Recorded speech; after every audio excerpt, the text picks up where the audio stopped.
Assalamualaikum warahmatullahi wabarakatuh. Hai, selamat pagi. Ya, kalau kita kemarin sudah membahas tentang pembunuhan, penganiayaan, kemudian kisos dari pembunuhan dan penganiayaan, kemudian diat atau denda ketika seseorang melakukan pembunuhan dan penganiayaan. Hari ini yang akan kita bahas adalah tentang kafarat. Jadi, ketika seseorang melakukan pembunuhan atau penganiayaan, kemudian keluarga dari korban itu sudah memaafkan, maka orang itu bebas dari kisos.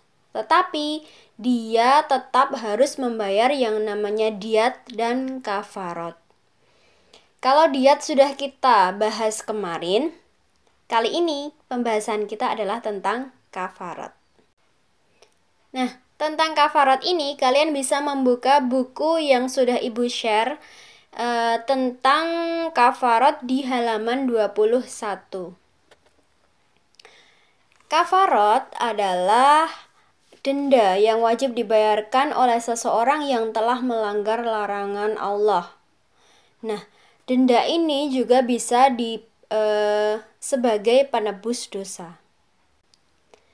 Macam-macam kafarat itu ada 6. Yang pertama adalah kafarat dari pembunuhan.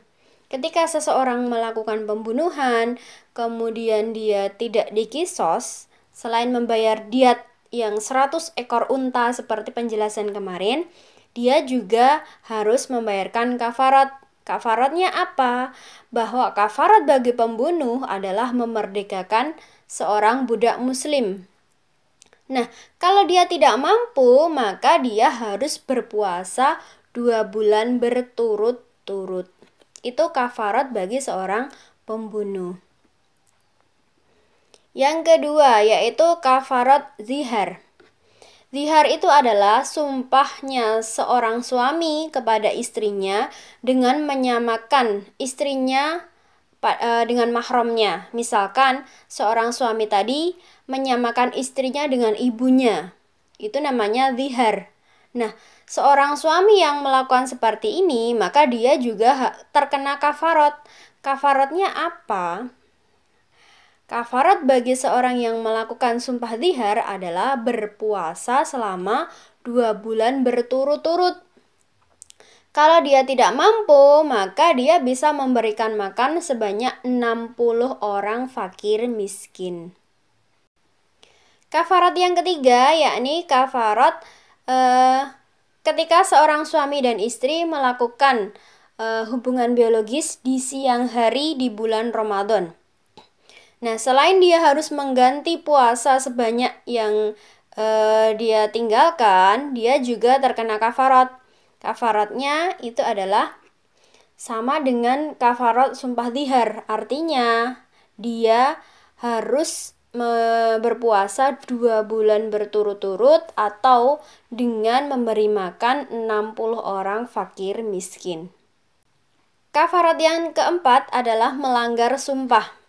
Ketika seseorang sudah melakukan sumpah, mengucapkan sumpah atas nama Allah, kemudian dia melanggarnya, maka diwajibkan baginya memberi makan 10 orang fakir miskin atau berpuasa selama 3 hari berturut-turut.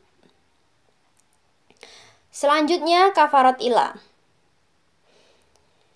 Ila adalah sumpah seorang suami untuk tidak berhubungan dengan istrinya pada masa tertentu. Ketika seorang suami melakukan sumpah ini terhadap istrinya, maka sama dengan kafarat sumpah tadi, bahwa dia harus berpuasa selama 3 hari atau memberi makan 10 orang fakir miskin. Yang terakhir, kafarat karena membunuh binatang buruan pada saat berihram. Jadi ketika seseorang itu sedang berihram, menggunakan pakaian ihram, entah itu ihram haji maupun ihram umroh, kemudian dia berburu atau membunuh binatang, maka kafaratnya bagi dia adalah dia harus mengganti binatang yang seimbang. Misalnya dia memburu burung atau hewan yang lain, maka dia harus mengganti yang sejenis, yang seimbang, yang sama. Kalau dia tidak mampu, maka bisa memberi makan orang fakir miskin. Nah, semua itu sudah dijelaskan dalam Quran surat Al-Maidah ayat 95.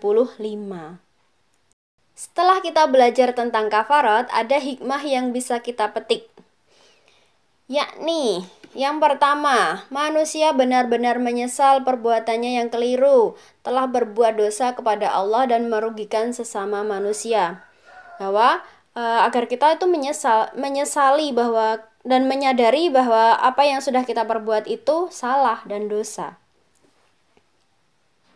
Yang kedua, menuntun manusia agar segera bertaubat kepada Allah atas tindakan maksiat yang dia lakukan. Entah itu tadi membunuh, menganiaya, atau dia melanggar sumpah. Yang ketiga, menstabilkan mental manusia sehingga dia merasakan ketenangan diri karena tuntutan agama. Karena dia sudah membayar kafarat, karena dia sudah menebus apa yang sudah dia lakukan, perbuatan salah yang dia lakukan, itu bisa menstabilkan mentalnya atau setidaknya mengurangi rasa bersalahnya. Oke, sampai di sini dulu pertemuan kita. Kita lanjutkan pada video pembelajaran selanjutnya. Assalamualaikum warahmatullahi wabarakatuh.